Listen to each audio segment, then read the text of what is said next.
The first town meeting. While Lena slept, the 3 town leaders were holding a meeting. They sat at the table in the tower room of the town hall, which looked out over the plaza. Mary's hands were clasped tightly in front of her. Ben scolded, his gray eyebrows bunched together, deepening the 2 lines between them. Wilmer pulled nervously on one ear and looked from Mary to Ben and back to Mary. "They can't stay here," said Mary.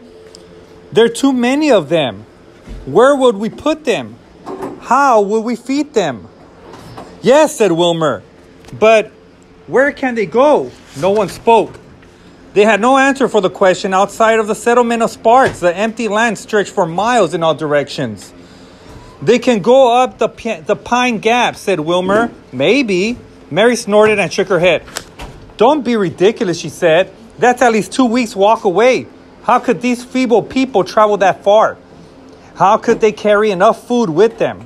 Where would they get enough food unless we emptied our storehouse and gave them everything?" Wilmer nodded, knowing she was right. The people of Sparks knew of only 3 other settlements, and they'd heard from the roamers that those places were smaller and poorer than Sparks. Their inhabitants wouldn't want extra mouths to feed either. The 3 of them gazed out the window and down at the moonlit plaza, filled with strange sleeping people from a city under the earth. 400 of them with no food, no possessions to speak of, and nowhere to go. "What I fail to understand," said Ben, "is why this particular misfortune has happened to us." He paused, looked into the air to his left, and frowned. This was a habit of his. He seemed to need a pause and a frown every now and then to put together his thoughts. Wilmer and Mary had gotten used to waiting through these pauses. "I don't see that we deserve it," Ben went on after a few seconds, having labored as diligently as we have. "And just when we were starting to prosper at last, after so many years of, well, adversity is a mild word for it." The others nodded, thinking of the hard years. There'd been winters when people shivered in tents and ate chopped up roots and shriveled nuts. There had been years of drought and plagues of tomato worms and devastating crop failures that meant people had nothing to eat for months but cabbage and potatoes. There had been times when people had to work so hard to stay alive that they sometimes died just from being too tired to go on. No one wanted to go back to those times. "So what do we do?" said Mary. "If they can't stay and they can't go, what is the right thing to do?" The others sat silent. "Well, there's the pioneers," said Wilmer, as a temporary solution.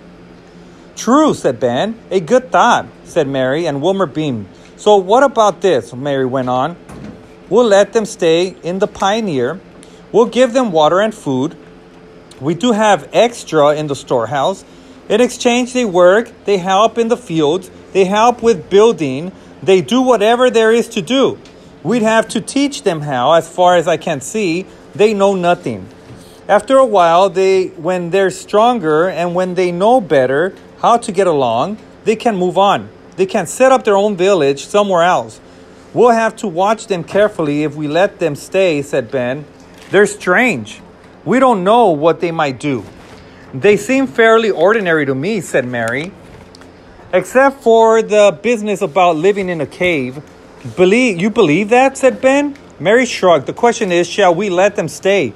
"How long would we have to keep them?" asked Wilmer, "before they were ready to go." "I don't know," said maybe 6 months. "Let's see. It's about near the end of the flowering now." Mary counted out the months on her fingers. "Shining, burning, browning, cooling, falling, chilling. They could stay through the summer and fall seasons and leave at the end of the chilling. That would mean they'd be on their own for winter," Wilmer pointed out. "That's right," said Ben. "Are you suggesting we should keep them even longer? We'll be stretching out ourselves to keep them at all."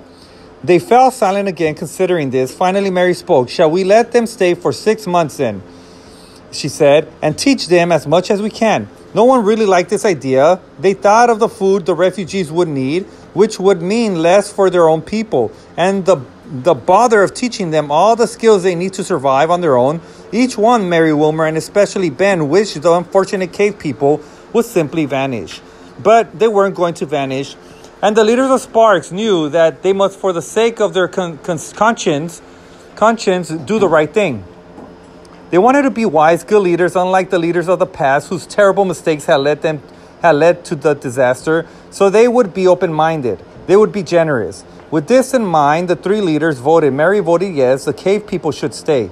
Ben voted yes, reluctantly. Wilmer voted yes, so it was agreed. They would give them a place to stay. They would help them for 6 months. After that, the strangers would have to take care of themselves. Mary, Ben, and Wilmer shook hands on the agreement, but none of them said out loud what they were thinking. That even after 6 months, the people of Amber would be hard-pressed to start a town. The founders of Sparks had known carpentry and farming, and even so it had taken them 2 years just to build a rough shelter and to get the rocks out of the field. They had known how to manage animals and build good soil, but still their animals sometimes died of disease and hunger, and in many years when the crops failed. They had known to expect harsh weather, wolves, and bandits, and still they suffered losses from all three. The town leader knew in their hearts that in this vast empty country where there were 1,000 dangers the people of Amber did not understand, they would never be able to take care of themselves.